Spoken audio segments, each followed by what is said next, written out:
Kirchhoff's law कैसे किसी भी सर्किट को चाहे कितना भी कॉम्प्लिकेटेड हो बहुत ही इजीली आप सिंप्लीफाई कर सकते हैं अगर आपको किरचॉफ्स लॉ का कॉन्सेप्ट बहुत ही अच्छे से क्लियर है। आपको किसी भी चीज़ की जानने की आवश्यकता नहीं है, सिर्फ अगर किरचॉफ्स लॉ अगर तैयार है तो इस वीडियो को एकदम ध्यान से आपको और एकदम क्लियर आपको स्पष्ट समझना है और अंत तक आपको वीडियो देखना है। तो let us start Kirchhoff's law. सबसे पहले किरचॉफ्स लॉ क्या है, कहाँ अप्लीकेबल होता है। तो किरचॉफ्स जो कि एक साइंटिस्ट का नेम है, उन्होंने किसी भी कॉम्प्लिकेटेड या सिंपल सर्किट को सिंप्लीफाई करने के लिए उन्होंने दो लॉ बनाए। किस लिए? तो पहले हम कहीं भी उस सर्किट के किसी भी दो पॉइंट के बीच पोटेंशियल डिफरेंस को फाइंड आउट कर सकते हैं, पहला पॉइंट। दूसरा, electric current in any branch, यानी किसी भी ब्रांच में फ्लो होने वाली करंट को हम फाइंड आउट कर सकते हैं। और उस टोटल सर्किट का टोटल हम रेजिस्टेंस या इक्विवेलेंट रेजिस्टेंस भी सॉल्व कर सकते हैं। तो इस तरीके से किरचॉफ्स लॉ में दो रूल बताए गए हैं, दोनों को आपको जानना है। ध्यान दीजिए, यहाँ पर जैसे कहीं भी सर्किट अगर होता है तो सर्किट के किसी एक पॉइंट पर अगर कई वायर आकर के मिल रहे हैं, यहाँ पर कई तार जोड़ दिए हैं आप, और इधर से करंट आ रही है कहीं से जा रही है, तो जहाँ पर उस ब्रांच में कई ब्रांचेज आकर के उस सर्किट के किसी एक पॉइंट पर कई ब्रांचेज आकर के मिलते हैं, उसको हम जंक्शन कहते हैं। और इस जंक्शन पर सपोज करिए कहीं से कुछ करंट आ रही है और कुछ जा रही है, तो इसमें जितनी भी करंट है, ये सपोज करिए I1, ये I2, ये I3, ये I4, ये I5, तो इसमें ये कहा गया है कि सम एल्जेब्रिक सम जो होता है सभी करंट का वो जीरो के इक्वल होता है। यानी इसको कैसे डिफाइन करेंगे, तो algebraic sum of all current meeting at a point of circuit is zero, वो ज़ीरो होता है। यानी कि सिग्मा आई इक्वल ज़ीरो के, अगर मैथमेटिकल फॉर्म में अगर इसको लिखना हो तो सिग्मा आई की वैल्यू ज़ीरो होता है। तो क्या किया गया, algebraic sum of all current meeting at A point of circuit is zero. It means अगर इसको हम ध्यान दें तो क्या कहा गया इसमें, algebraic sum. What do you mean by algebraic sum? तो एल्जेब्रिक सम मीन्स आप साइन के साथ आप लेंगे, यहाँ पर जो जंक्शन की ओर आने वाली करंट होती हैं उनको हम पॉजिटिव लेते हैं। नोट, पहला इनकमिंग करंट जो होती हैं, इनकमिंग करंट वो हम पॉजिटिव लेते हैं, और आउटगोइंग करंट जो होती है, आउटगोइंग करंट वो आप निगेटिव लेंगे। तो इनकमिंग करंट को पॉजिटिव और आउटगोइंग को निगेटिव। अगर इस फिगर में अगर देखें तो एरो बता रहा है कि किधर करंट आ रही है, तो I1 इस जंक्शन की ओर आ रही है तो ये पॉजिटिव, I2 ये भी पॉजिटिव, I3 देखें तो जंक्शन की ओर आ रही है तो ये भी पॉजिटिव। लेकिन I5 का एरो वो जंक्शन से दूर है तो ये वाली करंट आपकी निगेटिव हो जाएगी। I4 अगर देखें तो ये जंक्शन से दूर जा रही है करंट, तो ये भी आपका निगेटिव हो जाएगा। इस तरीके से अगर सबका अगर इसको हम एक्सपेंड करके लिखें तो इस फिगर से कैसे इसको लिखा जाएगा, तो I1 plus I2 plus I3 minus I4 minus I5 equal लिखेंगे ज़ीरो। और अगर ये आपको मिल रहा है तो इसका मतलब अगर हम निगेटिव वाले को राइट साइड में लेके चले जाएं तो इसको हम दूसरे तरीके से भी लिख सकते हैं, I1 plus I2 plus I3 equal I4 plus I5। ये जो आप देख रहे हैं इनकमिंग करंट है टोटल, ये total sum of out going current. इसका मतलब क्या मिला इसमें कि total incoming current out going current के इक्वल होता है, और ये जो लॉ होता है वो law of conservation of charge पर बेस्ड होता है। तो ये है फर्स्ट जंक्शन लॉ। इसको अगर आप एक न्यूमेरिकल लेकर के सॉल्व करते हैं तो एकदम सिंपल सा, इसमें क्वेश्चन बहुत ही टफ नहीं है।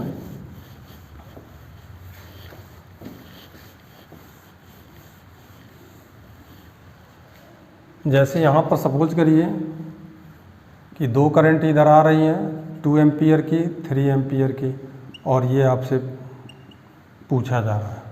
तो सीधे सीधे लॉ ऑफ जंक्शन, पहला जो हमने बताया जंक्शन लॉ के अकॉर्डिंग, इनकमिंग करंट प्लस, तो दोनों का सम आउटगोइंग एक ही है तो इक्वल कर दीजिए आउटगोइंग के, तो आई की वैल्यू हो जाएगी 5 एम्पियर। यही आपका आंसर हो जाएगा। तो एकदम सिंपल सा, इसमें फर्स्ट लॉ में कोई बहुत ही स्पेशल चीज़ नहीं है, लेकिन सेकंड लॉ बहुत इंपॉर्टेंट है, और साइन कन्वेंशन भी जो है आपका बहुत ही मस्ट है जानना। तो let us start second, Kirchhoff second law, that is known by loops law. तो सेकंड लूप्स लॉ, या इसको हम सेकंड लॉ भी कहते हैं। लूप्स लॉ में क्या कहा गया है, यहाँ पर देखिए, अगर कोई एक सर्किट है तो एक हम क्लोज्ड लूप ले लें, तो उस क्लोज्ड लूप के चारों ओर जितने भी इक्विपमेंट लगे हैं उन सब का अगर हम पोटेंशियल डिफरेंस का एल्जेब्रिक सम करें तो जीरो के इक्वल हो जाता है। यानी कि द एल्जेब्रिक सम ऑफ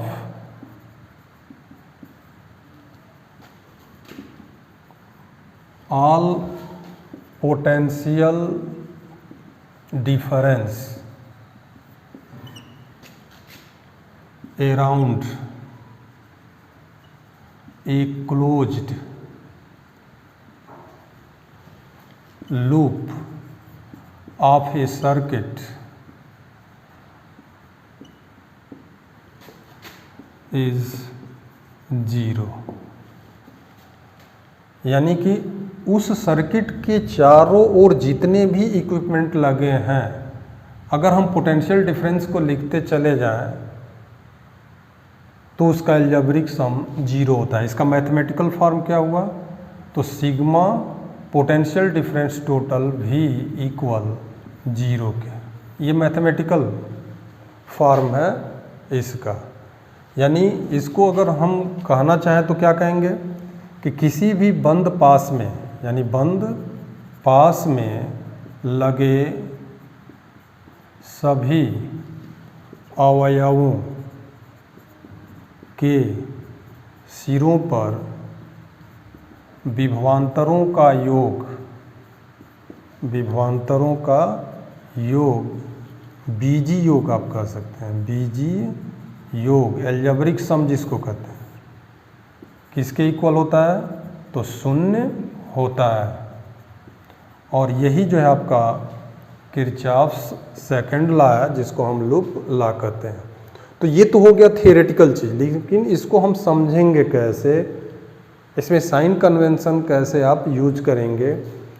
अब इसी को हम एक डायग्राम लेकर के समझते हैं। एक बंद यहाँ पर पास या क्लोज्ड लूप दिखाया गया है, इसकी नंबरिंग कर दें ABCDE।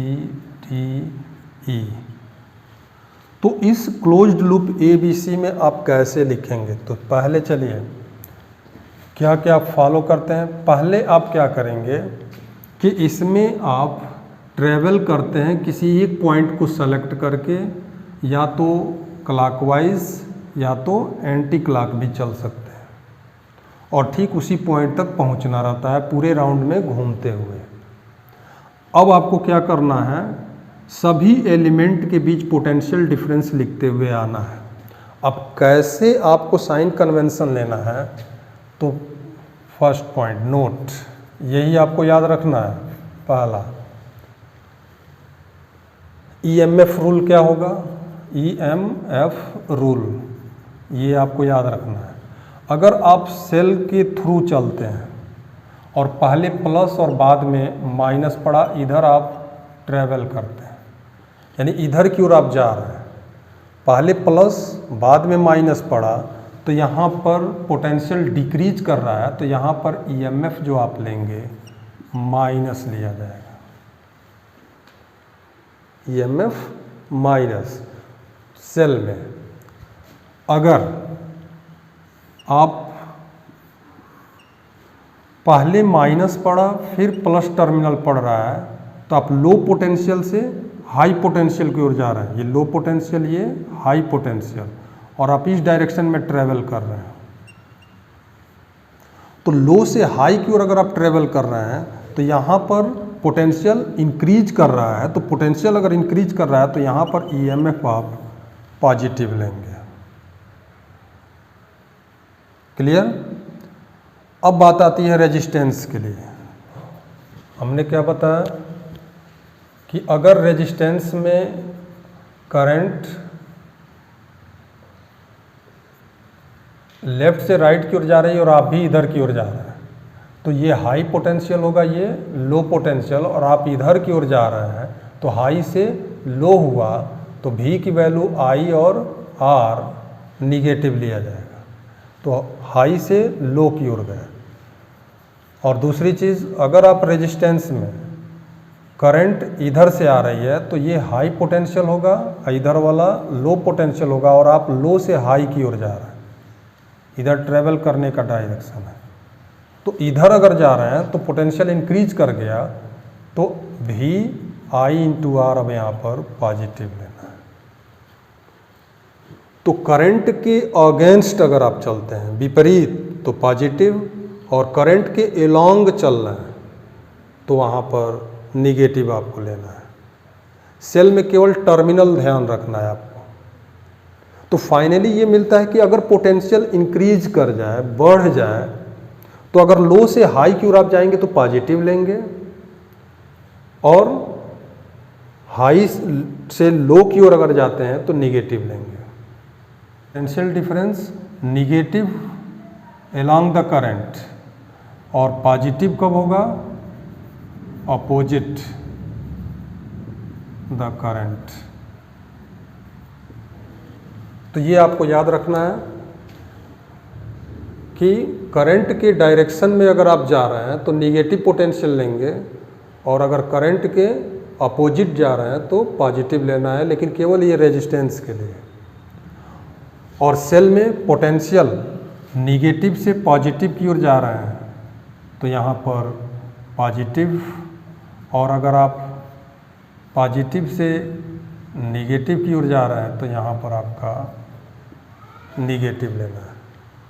चलिए अब इस चीज़ को हम इसी फिगर में अब अप्लाई करते हैं। तो यहाँ पर पहले हमने क्लॉकवाइज देख लिया, अब A से चल रहे हैं यहाँ तक, तो कैसे लिखा जाएगा, A से B तक। तो करंट देखिए, रेजिस्टेंस आ गया, तो करंट के डायरेक्शन में जा रहे हैं, तो ये हाई पोटेंशियल, ये वाला लो होगा क्योंकि करंट हाई से लो की ओर जाती है। तो करंट के डायरेक्शन में जा रहा है, तो माइनस I1 R1 लिखेंगे। यहाँ तक आ गया B, अब B से C तक जाइए, तो B से C तक जाना है तो कैसे लिखा जाएगा, यहाँ पर टर्मिनल देखिए, माइनस तब प्लस पड़ा, तो लो से हाई की ओर जा रहे हैं, तो ये प्लस ईएमएफ हो जाएगा, तो प्लस E1 हो जाएगा। C तक आ गए, C से D तक का लिखना है, इसके बीच का पोटेंशियल डिफरेंस। तो करंट देखिए, यहाँ पर करंट का डायरेक्शन D से C की ओर जा रही है, इधर की ओर, तो आप अपोजिट जा रहे हैं, C से D की ओर। तो करंट के अपोजिट, करंट हमेशा हाई से लो की ओर जाती है, तो ये वाला हाई पोटेंशियल है, ये लो पोटेंशियल है। तो लो से हाई की ओर जा रहे हैं, तो प्लस में लिखेंगे I2 R2। डी तक आ गए। अब डी से ई तक, तो डी से ई तक देखिए यहाँ पर करंट का डायरेक्शन डी से ई की ओर है और करंट के डायरेक्शन में आप जा रहे हैं तो हाई से लो की ओर जा रहे हैं। तो हाई से लो की ओर जा रहे हैं, इट मीन्स पोटेंशियल डिक्रीज कर गया। तो पोटेंशियल डिक्रीज कर गया तो निगेटिव लिया जाएगा और -I3R3 हो जाएगा। अब ई के बाद ए वाला देखिए, ई से ए तक, तो यहाँ पर सेल है, सेल में करंट नहीं देखते हैं, यहाँ पर पहले निगेटिव फिर पॉजिटिव पड़ा, तो लो से हाई तो इंक्रीज कर गया पोटेंशियल, तो फिर पॉजिटिव लेंगे और +E2। अब ए तक पहुँच गए, तो ए से पूरा सर्किट घूमते हुए फिर ए तक आ गए और यहाँ पर एंड हो गया, तो फाइनली आप 0 कर देंगे। तो ये आपका एक इक्वेशन बन जाएगा। अब इस इक्वेशन में सॉल्व करके जो हमसे पूछता है वो सिंप्लीफाई कर लेते हैं कि फाइंड द करंट, कितना करंट इसमें फ्लो हो रहा है। तो अपने तरफ से कोई भी एक करंट का डायरेक्शन ले लीजिए, ठीक। तो यहाँ पर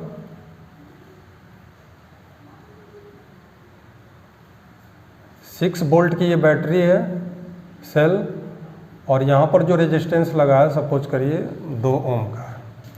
तो कैसे आप इसको सिंप्लीफाई करेंगे, तो मान लीजिए यहाँ पर करंट हम अपने तरफ से दिखा देंगे कि करंट I एम्पियर की फ्लो हो रही है इसमें, और इस तरीके से फ्लो हो रही है।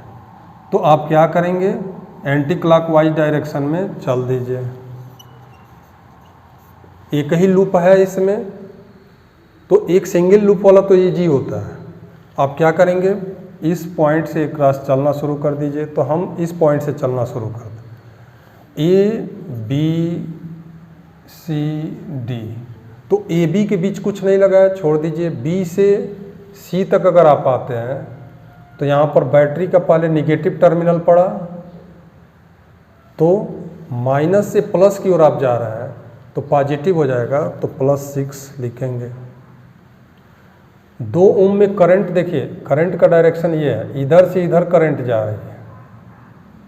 तो करंट की डायरेक्शन में ये हाई पोटेंशियल पर ये लो होगा, करंट हमेशा हाई से लो की ओर फ्लो होती है। तो क्लियर हो गया, हाई है ये लो, और आप ऐसे ही जा रहे हैं एंटी क्लॉक, तो हाई से लो की ओर जा रहे हैं, पोटेंशियल ड्रॉप कर गया तो निगेटिव लेंगे। ओम्स लॉ के अनुसार I × R, तो I × 2 हो जाएगा। C तक आ गए। अब C से D में ब्रांच में कुछ नहीं है, अब D से A तक, तो पहले सेल पड़ा, माइनस टर्मिनल फिर प्लस, तो फिर पोटेंशियल इंक्रीज कर गया, माइनस से प्लस हो गया, तो +4 वोल्ट आप लेंगे। और यहाँ देखें रेजिस्टेंस में, तो रेजिस्टेंस की डायरेक्शन में जा रहे हैं, ये हाई और ये लो करंट के डायरेक्शन में जा रहे हैं। तो करंट हमेशा हाई से लो की ओर फ्लो होती है, और आप भी हाई से लो की ओर जा रहे हैं, तो पोटेंशियल ड्रॉप कर गया। तो ओम्स लॉ के अकॉर्डिंग I × R, तो -I × R की वैल्यू 1। अब A से चले थे, घूम करके A तक आ गए, फाइनली 0 कर दीजिए और सिंप्लीफाई कर लीजिए। तो 6 - 2I + 4 -I = 0, तो 2 और 1 3, 3I = हो जाएगा 10 के, तो I की वैल्यू हो जाएगी 10/3 एम्पियर। तो इस तरीके से आप इजीली सिंप्लीफाई कर सकते हैं लिख कर। अब जब करंट मिल गया तो कहीं भी आप पोटेंशियल डिफरेंस भी निकाल सकते हैं। जैसे आपसे कह दें कि इस 2 ओम के रेजिस्टेंस पर कितना पोटेंशियल डिफरेंस है, तो पोटेंशियल डिफरेंस है 2 ओम, कितना हो जाएगा, I × R फार्मूला होता है, I आप निकाल चुके हैं, 10/3, रेजिस्टेंस कितना है 2 ओम का, तो 2 से मल्टीप्लाई कर दीजिए तो 20/3 वोल्ट हो जाएगा। तो जब करंट मिल गया तो हम कहीं पोटेंशियल डिफरेंस निकाल सकते हैं। ये था एक सिंपल इजी सर्किट। कभी कभी लूप बढ़ जाते हैं, तो अगर लूप एक से ज़्यादा हो जाए तब आप कैसे सिंप्लीफाई करें। जॉफ लॉ पर बेस्ट एक एग्जांपल यहाँ पर शो किया गया है। इस क्वेश्चन को कैसे सॉल्व करेंगे, by the application of Kirchhoff's law. यहाँ पर एक सेल 6 वोल्ट का और 12 वोल्ट का 2 यहाँ पर कनेक्ट है, 2 रेजिस्टेंस 2 ओम और 1 ओम का लगा हुआ है। इस सर्किट में 2 एम्पियर की करंट ए से बी की ओर फ्लो हो रही है, बी पर अर्थ कर दिया गया है। तो क्वेश्चन में आपसे पूछा जा रहा है कि व्हाट इज द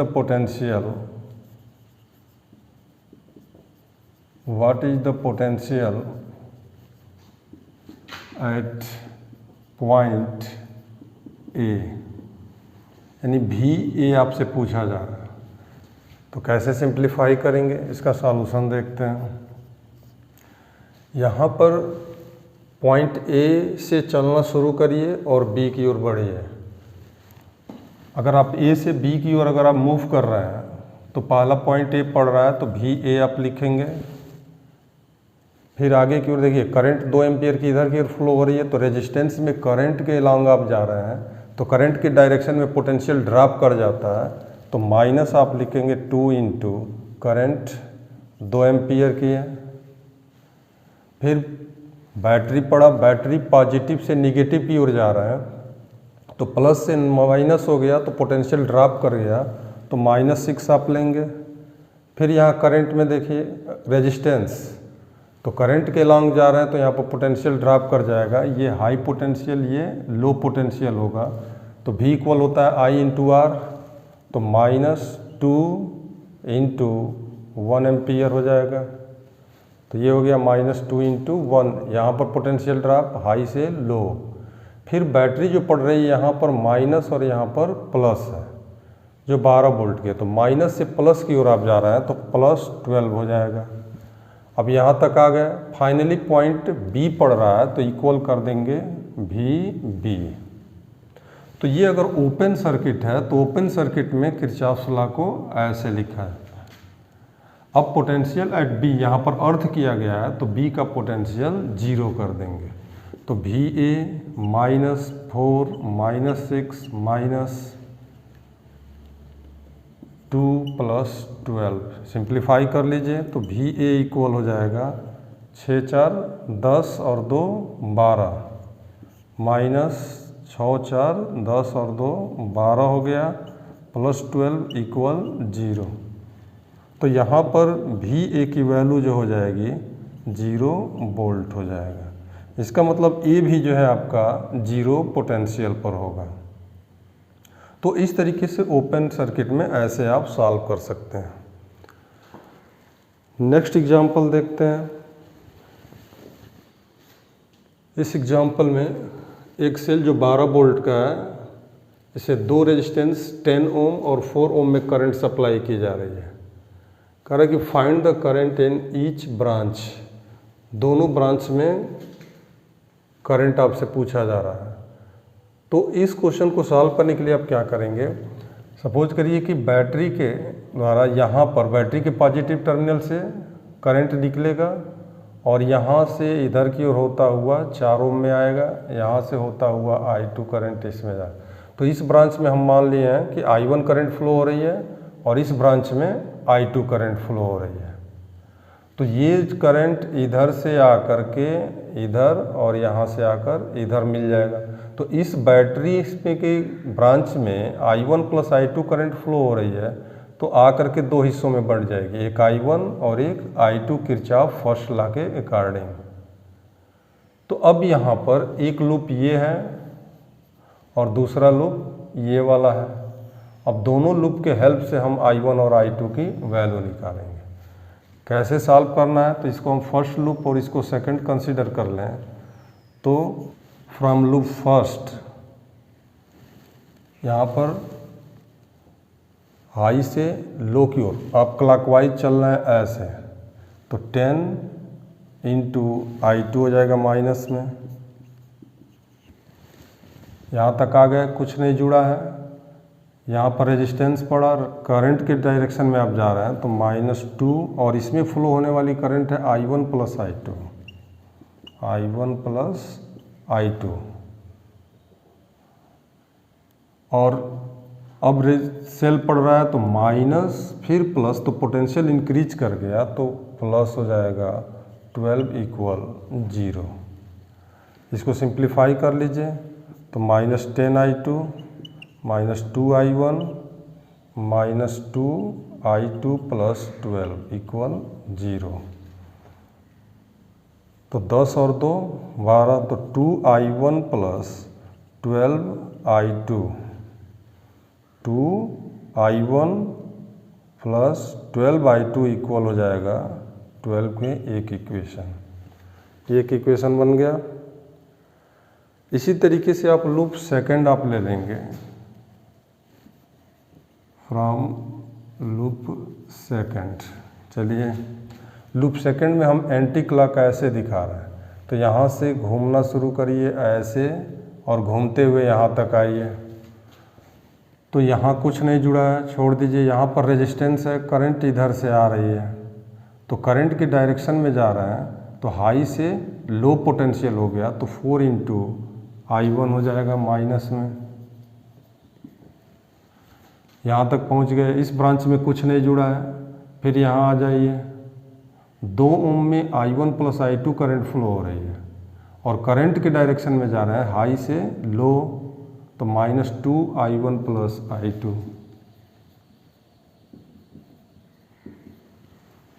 और सेल पड़ा माइनस से प्लस, तो पोटेंशियल इंक्रीज कर गया, तो 12 वोल्ट हो गया, तो +12 = 0। सिंप्लीफाई करिए, तो 4I1 यहाँ से 2 -6I1 और -2I2 + 12 = 0। तो 6I1 + 2I2 = 12, यानी I1 3I1 + I2 = 6। 2 से डिवाइड कर दिया गया। अब 2 इक्वेशन जो आपको मिल गया है, इसको आप ऐसे भी सिंप्लीफाई कर सकते हैं।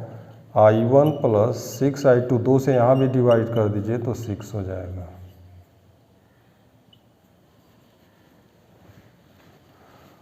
अब इन दोनों इक्वेशन को सिंप्लीफाई करके और आपको सॉल्व कर रहे हैं। Simplify equation first and second. अब इसको तो आप सिंप्लीफाई करना जानते हैं, 2 लीनियर इक्वेशन है, दोनों को सिंप्लीफाई करेंगे तो करंट आपको मिल जाएगा।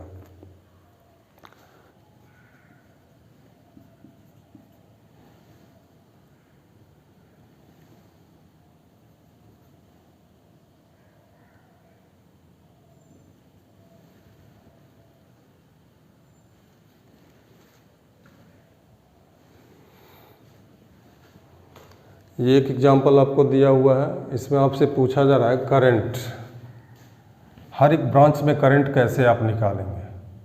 तो इसके लिए आप क्या करेंगे, यहाँ पर 3 ब्रांचेज हैं, तो मान लेंगे कि इस ब्रांच में करंट I1 फ्लो हो रही है, पॉजिटिव टर्मिनल से निकल रही है, यहाँ से भी पॉजिटिव टर्मिनल से करंट आ रही है, और इस ब्रांच में फ्लो होने वाली करंट I2 है। तो I1 करंट इधर से आ रही है, I2 इधर से, तो इस जंक्शन पर आने वाली करंट का सम जाने वाली के इक्वल हो जाएगा। तो डायगोनल वाले ब्रांच में जो करंट फ्लो होगी I1 + I2 हो जाएगा, किरचॉफ फर्स्ट लॉ के अकॉर्डिंग। तो यहाँ पर किरचॉफ फर्स्ट लॉ लगाया गया है, यहाँ पर 3 वेरिएबल ना हो जाए, इसलिए इन दोनों ब्रांचेज से आने वाली करंट का सम इसमें जाने वाली के इक्वल हो जाएगा। जब हम करंट को दिखा दिए, तो अब आपके पास 3 लूप है, फर्स्ट लूप, सेकंड लूप, और किनारे किनारे भी आप चल सकते हैं। अब इनके हेल्प से I1 और I2 की वैल्यू आप निकालेंगे। तो हम क्या करते हैं, इसको फर्स्ट लूप लेते हैं और इसमें इस तरीके से चल रहा है। तो कैसे सिंप्लीफाई करेंगे, इक्वेशन लिखना सीखिए। फ्रॉम लूप फर्स्ट, यहाँ से इधर की ओर जा रहे हैं, चलिए यहाँ से हम घूमते हुए यहाँ की ओर आ रहे हैं। तो पहले रेजिस्टेंस पड़ रहा है, यहाँ देखिए करंट इधर से आ रही है ऐसे, तो करंट के डायरेक्शन में जा रहे हैं, तो हाई से लो हुआ तो -1 × 1I1 हो जाएगा। फिर सेल पड़ा, माइनस से प्लस, पोटेंशियल बढ़ गया, +3 हो गया। यहाँ तक कुछ नहीं है। अब इधर की ओर आइए। इस डायगोनल में एक रेजिस्टेंस और एक सेल है, तो करंट के डायरेक्शन में आप जा रहे हैं तो पोटेंशियल ड्रॉप कर जाएगा, तो -4I1 प्लस I2 हो जाएगा। और इस सेल में, सेल का EMF 12 वोल्ट है, तो प्लस से माइनस की ओर जा रहे हैं, इधर प्लस और इधर माइनस, ऐसे जा रहा है, तो पोटेंशियल डिक्रीज कर गया, तो -12 इक्वल 0।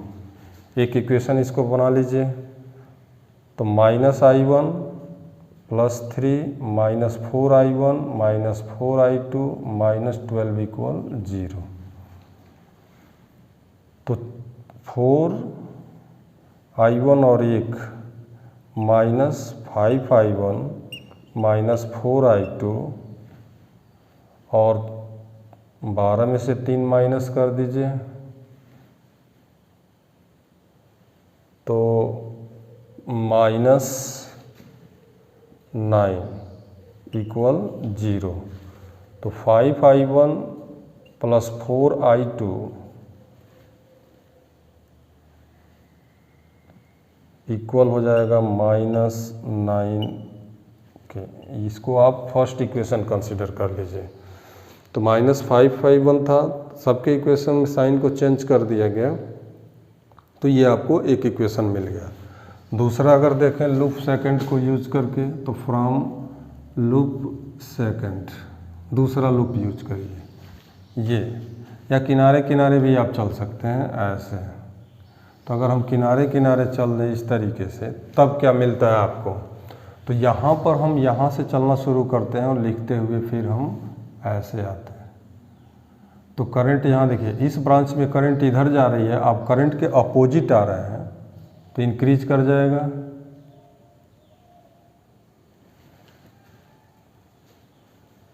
तो यहाँ पर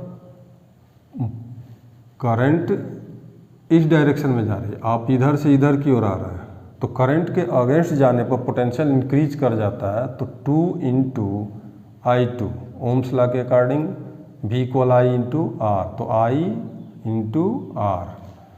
तो यहाँ पर प्लस में I2 ये मिलेगा।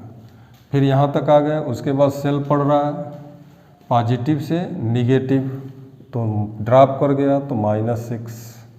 यहाँ तक आ गए, कुछ नहीं है, यहाँ भी कुछ नहीं है। यहाँ करंट इधर जा रही है और आप करंट के डायरेक्शन में जा रहे हैं, देखिए करंट इधर है, तो करंट के डायरेक्शन में जाने पर पोटेंशियल ड्रॉप कर जाएगा, तो -1 × I1 हो जाएगा। अब सेल पड़ा माइनस से प्लस, इंक्रीज कर गया, तो +3 इक्वल हो जाएगा 0 के। अब इसको सिंप्लीफाई कर लेना है आपको, तो I2 2I2 ये हो गया, -I1 हो गया, और 6 और 3 -3 इक्वल 0। तो 2I2 -I1 इक्वल माइनस, तो प्लस इधर ट्रांसफ़र कर दीजिए, तो 3 हो जाएगा। ये दूसरा इक्वेशन। और फर्स्ट और सेकंड को सिंप्लीफाई कर लेना है। तो फर्स्ट इक्वेशन को यहाँ पर लिखा जाए तो +5I1 + 4I2 इक्वल लिख सकते हैं -9। ये पहला इक्वेशन है। अब इसको सिंप्लीफाई कर लेना है। तो यहाँ 5 है, तो यहाँ 5 से मल्टीप्लाई कर दीजिए, तो 5 × कर दीजिए, तो 10I2 -5I1 15 हो जाएगा। यहाँ 4I2 -5I1 -9, ये प्लस होगा, तो ये कैंसिल हो जाएगा। ये 14I2 इक्वल 6, तो I2 की वैल्यू हो जाएगी 6/14, यानी 3/7 एम्पियर। तो I2 की वैल्यू मिल गई। अगर हम I2 की वैल्यू किसी एक इक्वेशन में पुट कर दें तो हमको मिल जाएगा। तो सेकंड इक्वेशन में रख दीजिए। तो from equation second what is the value of I2? तो 2I2 माइनस I2 की वैल्यू है 3/7, तो यहाँ पुट कर दीजिए। ये इक्वेशन हम ले रहे हैं 2I2, तो I2 है 3/7, -I1 इक्वल 3 के, तो I1 की वैल्यू हो जाएगी 6/7 - 3। तो इसको जब आप सिंप्लीफाई करेंगे तो हम यहाँ पे लिख दे रहे हैं, तो क्या मिलेगा यहाँ से, I1 की जो वैल्यू हो जाएगी 6 - 21/7 यानी -15/7 एम्पियर। तो यहाँ देखें तो I1 निगेटिव आ रहा है, निगेटिव, और जबकि I1 यहाँ पर I2 यहाँ देखिए पॉजिटिव आ रहा है। तो I2 पॉजिटिव आ रही है और I1 निगेटिव आ रही है। इसका मतलब हुआ कि I1 ये 3 ओम वाले में 3 वोल्ट वाली बैटरी जो है 1 एम्पियर में करंट उल्टे डायरेक्शन में फ्लो हो रही है। तो आप बता देंगे कि इसमें जो है 15/7 एम्पियर की करंट फ्लो होगी, लेकिन इस डायरेक्शन में नहीं, राइट से लेफ्ट नहीं बल्कि लेफ्ट से राइट की ओर फ्लो होगी। और इस ब्रांच में I2 पॉजिटिव आया हुआ है तो डायरेक्शन सही है 3/7 एम्पियर, तो इधर से 3/7 एम्पियर की फ्लो होगी। तो करंट की वैल्यू अपने तरफ से आइडेंटिफाई किया गया था, तो प्लस और माइनस कुछ भी आ सकता है, और अगर माइनस अगर आता है तो वो अपोजिट डायरेक्शन में फ्लो होगा, और अगर प्लस आता है तो जो हम कंसीडर किए हैं डायरेक्शन वही सही होगा। तो हमको मैग्नीट्यूड से मतलब है, तो इस तरीके से लूप बनाकर आपको सिंप्लीफाई करना होगा।